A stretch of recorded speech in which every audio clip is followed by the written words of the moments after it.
coming together as a kingdom nation whom God can use. And I'll keep on pushing for the building of our nation. I love the Philippines.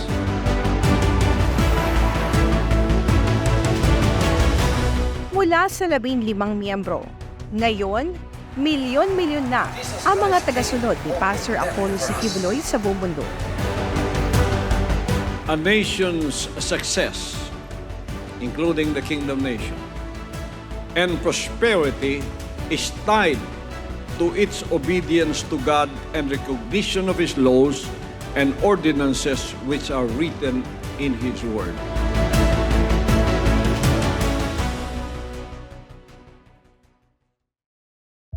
At hindi lang ang Pilipinas ang pinag-uusapan natin dito dahil establisado na rin sa iba't ibang panig ng mundo ang malawak na ministeryo ni Pastor Apollo, ang hubugin at palaguin ng espiritual na buhay na sangkatauhan ayon sa kalooban ng Diyos, ang pangunahin at pinakasentro ng ministeryo ng butihing pastor.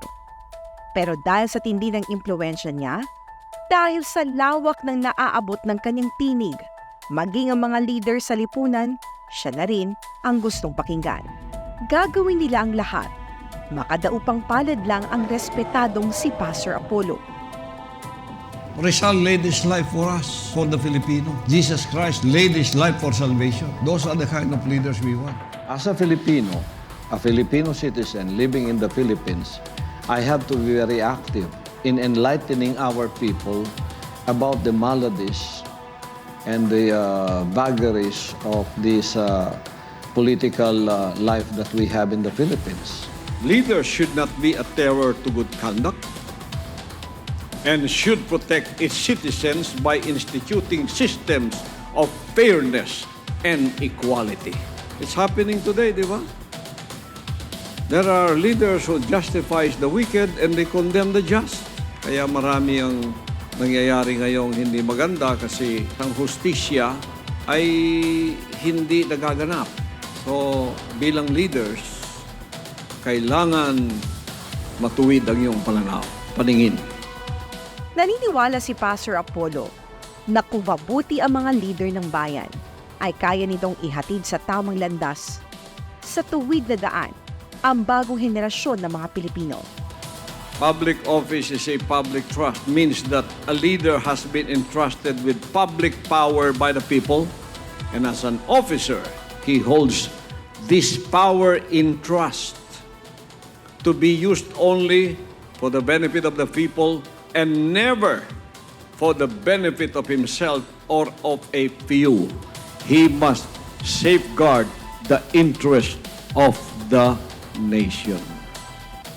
Ang daan-daang taong pagkakagapos sa impluwensya ng kolonyalismo ang isa anya sa mga dahilan kung bakit tila nakakublipat di halos maipahiwatig ng iba ang pagmamahal nila sa Pilipinas.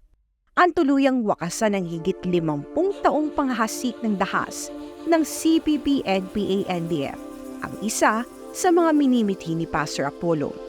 The Philippines can only be united when the people will realize that we have a country of our own, stand on our own, and be patriotic and loyal to our own. So there are points of division in democracy, like dialogues and everything. But what is inviolable is our love for country. When it comes for love of our country and sovereignty, we should all be one. There should be no division because we are all Filipinos. Pagdating dyan sa pag-ibig sa ating bansa, sa pagtayo sa ating bansa, huwag natin ipahiya si Jose Rizal, sila Bonifacio. Namatay sila nang dahil tayo ay magkaroon ng sariling soberenya. Pagdating dyan, huwag dapat tayong hawakan o pakialaman ng iba. Tumayo tayo sa sarili natin.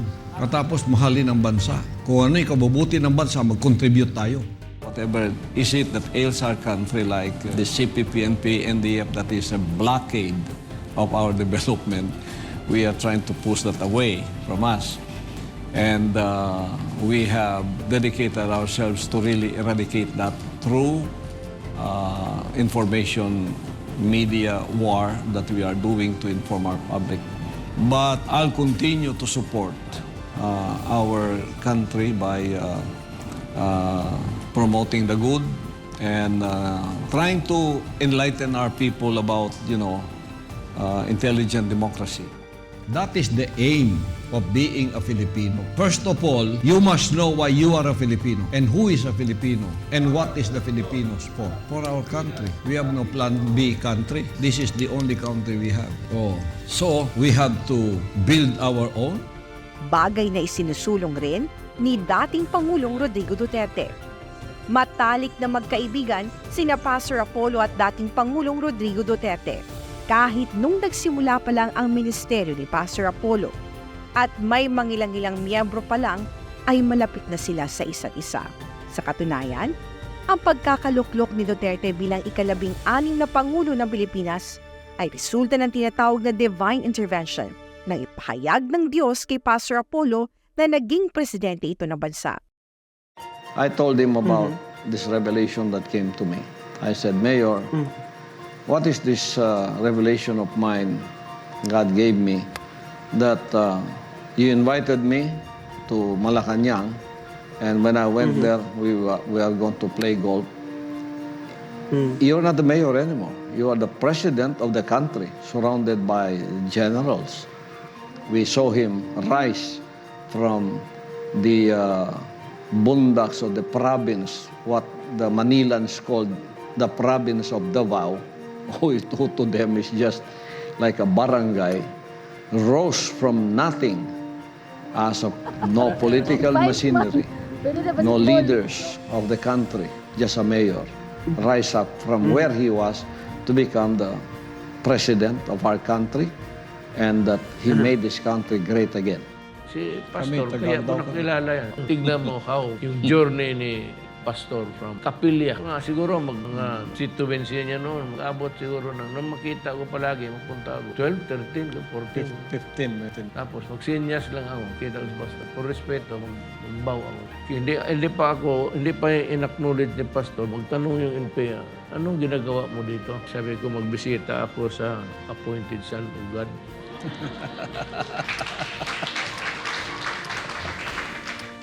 There is always divine intervention.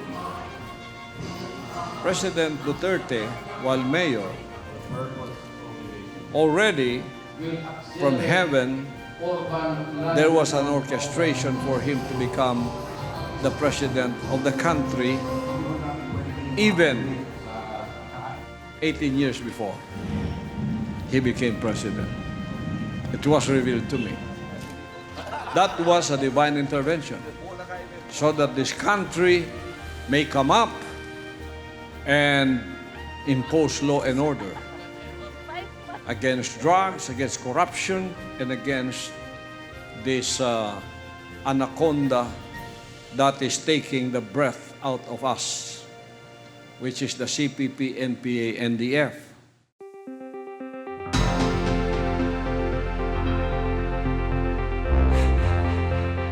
I, Rodrigo Roa Duterte, do solemnly swear to the service of the nation. So help me God.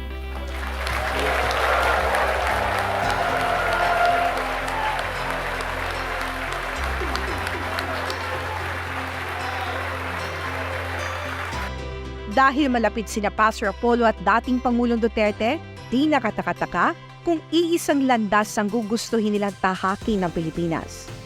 Di nakatakataka kung magkakapareho sila ng prinsipyong ipinaglalaban at yun ay ang protektahan ng kapakanan ng bawat Pilipino at itaguyod ang interes ng Pilipinas. Mayor, it is, I think, an understatement if I say the achievement you have done in your presidency for these 6 years that you were in office. The build, hindi na siya mapantayan yan. Yung modernization of the armed forces, pagpapataas ng sweldo ng kapulisan, ng military, ng nurses, ng mga teachers, universal health care law, yung sa mga teachers, at yung license natin, driver's license at passport, naging 10 years. Free tuition, and many, many more. For me, and for many other people I've talked to, you are a Philippine hero. Sa paglipas ng taon, mabilis na lumikha ng ingay ang pangalan ni Pastor Apollo. Dumating ang panahong dinarayo na ng mga lider ng gobyerno ang putihing pastor. Bakas sa bawat isa ang kagustuhang mapalapit sa kanya dahil na din sa impluwensyang dala nito.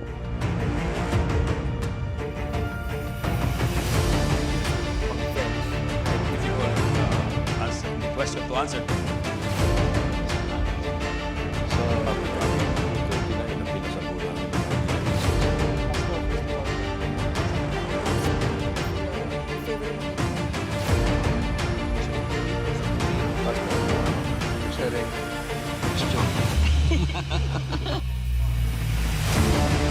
Maraming salamat po, Pastor Quiboloy. Maraming salamat sa SMNI. Maraming salamat po sa pag-bless niyo po sa akin.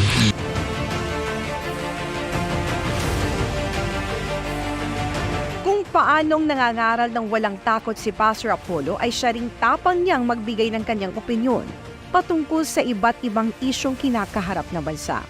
At sa kabila ng mga kritisismo at kontrobersiyang hinaharap ito, hindi ito natinag sa paghatid ng katotohanan. Pag tayo'y tumaya, walang atrasan yan. Mamatay, mabuhay, yumaman o maging pobre, sirain o parangalan, wala na sa akin yun. Alang ako'y sirain ng sirain, wala namang epekto sa akin yun.